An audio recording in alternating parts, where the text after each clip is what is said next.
कहीं बताइए। देखिए, इसके अंदर एक बहुत अच्छी सफलता हमारी टीम को बहरोड थाना क्षेत्र में प्राप्त हुई है, जिसके अंदर मैं सबसे पहले तो अप्रिशिएट करना चाहूँगी मेरी पूरी टीम को, जिसमें बाबूलाल एएसआई साहब जो हैं उनकी मुख्य भूमिका रही। हम लोग काफ़ी लंबे समय से इस चीज़ के लिए प्रयास कर रहे थे कि जो भी लोग नशे जैसी एक विकृति है इसको समाज में फैला रहे हैं, उनके खिलाफ हम सख्त से सख्त कार्रवाई कर पाएँ, जिसके लिए जो इंटेलिजेंस डेवलपमेंट है उसका काम जो है वो कंटिन्यूअसली चल रहा था, जिसमें हमें रिसेंटली अभी सफलता प्राप्त हुई कि एक इन्फॉर्मेशन के बेसिस पर पहले एक छोटा कैच पकड़ा गया और उस छोटे कैच के थ्रू जब इन्फॉर्मेशन डेवलप करके बड़े कैच पे गए तो करीब 40 लाख की ड्रग्स, जिसके अंदर जो ये कॉर्डेक्स होती हैं, ये कफ सिरप टाइप की मेडिसिन होती हैं जो एक्चुअली किसी को भी बेचा जाना अलाउड नहीं होता है और इनको एक नशे की गोलियों के रूप में भी आज के समय में समाज में यूज़ किया जाता है। तो एक गोदाम में ये स्टॉक मिली। इसके अलावा ट्रामाडोल की जो कैप्सूल्स होती हैं, अगेन वो भी प्रिस्क्रिप्शन ड्रग्स हैं। केवल प्रिस्क्रिप्शन के बाद किसी पर्टिकुलर बीमारी के केस में ही इनको लिया जा सकता है, बिना प्रिस्क्रिप्शन के। ये भी हमें वहाँ पर स्टोर्ड मिली, जिसके अंदर मैं आपको बताऊँ तो ट्रामाडोल की हमारे पास करीब 10,000 टैबलेट्स जो हैं वो मिली हैं और जो ये कोडेक्स है इसकी करीब 21,000 शीशियाँ मिली हैं, ये हमारी जब्त हुई है। इसके अलावा उसी गोदाम के अंदर जो बीएनएस की मेडिसिन्स हैं वो भी पाई गई थी, जिन्हें ड्रग कंट्रोलर के द्वारा जब्त किया गया। मैडम, क्या चैन पकड़ी गई है? ये कहाँ कहाँ सप्लाई देते थे? क्या बहरोड के मेडिकल्स पे भी सप्लाई थी या? अभी जो की प्लेयर है, जो की अभियुक्त का नाम है, उसका नाम डॉक्टर अविनाश करके एक डेंटिस्ट है जो कोटपुतली में का रहने वाला है, उसका नाम आया है। उसके ठिकानों पे दबिशें दी जा रही हैं। वो अभी हम नहीं पकड़ पाए हैं, लेकिन हमें श्योरिटी है कि अगले आने वाले कुछ ही दिनों में हम उसको पकड़ लेंगे और उसके बाद तह तक जाकर ये क्लियर किया जाएगा कि ये जो माल है ये कहाँ कहाँ सप्लाई किया जा रहा था। और मैं अश्योर करना चाहूँगी कि किसी को भी स्पेयर नहीं किया जाएगा।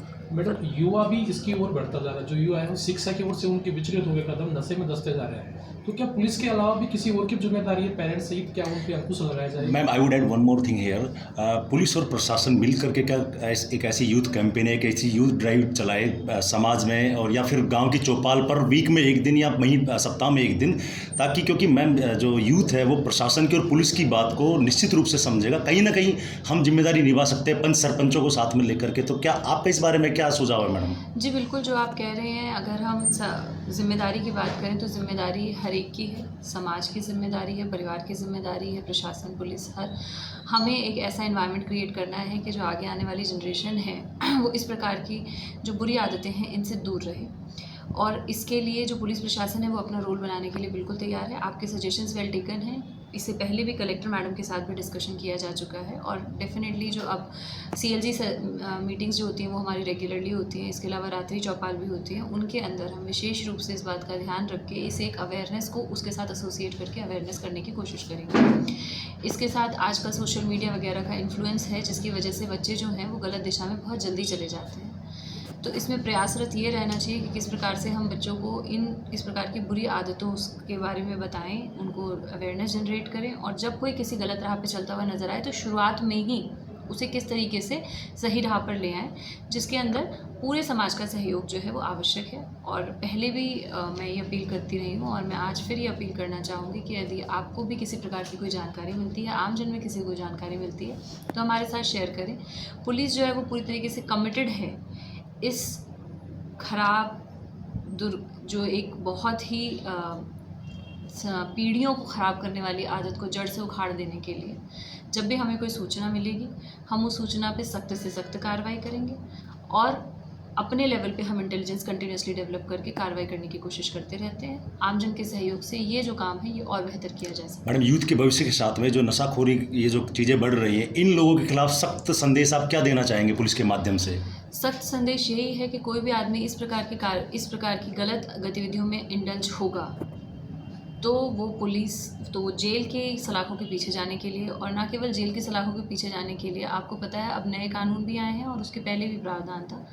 अगर प्रोसीड्स ऑफ क्राइम है तो वो सीज़ की जाएंगी और जो भी गलत तरीके से कमाया हुआ धन है वो उसको भुगतने नहीं दिया जाएगा।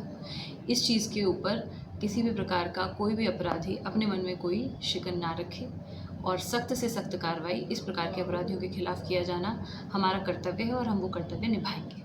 बाहरी लोगों का पुलिस वेरिफिकेशन पे भी मांग उठी थी सीएलजी मीटिंग में, क्या उन पे पुलिस का कितना काम देखिए, कर रही है? जैसे कि मैंने तब भी बताया था कि जो वेरिफिकेशन है वो एक लंबी प्रक्रिया है, लेकिन उसके अलावा कौन रह रहा है, किस प्रकार से हो रहा है, उसके लिए हमारा कंटिन्यूस अभियान चल रहा है। इनफैक्ट जो ये होटल्स में भी लोग आके रहते हैं उसमें भी हम समय समय पर चेकिंग करके ये देख रहे होते हैं कि किसी प्रकार के कोई क्रिमिनल एलिमेंट्स यहाँ पर तो नहीं रह रहे हैं। तो वो जो एक अभियान है वो धीरे धीरे करके स्टीम पकड़ेगा और लार्जली अगर लोग जो यहाँ पर रह रहे हैं एटलीस्ट उनके डॉक्यूमेंट्स हमारे पास हों, ये हमारी प्रायोरिटी में है, वो हम कर रहे हैं।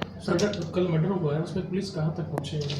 हमने कुछ संदिग्धों को राउंड अप करके पूछताछ कर रहे हैं, जिसके ऊपर भी परिवारजनों ने या किसी ने वो बताई है, शक जाहिर किया है। मैं आशा करती हूँ कि मेरी टीम जल्दी ही उस मर्डर को खोल लेगी।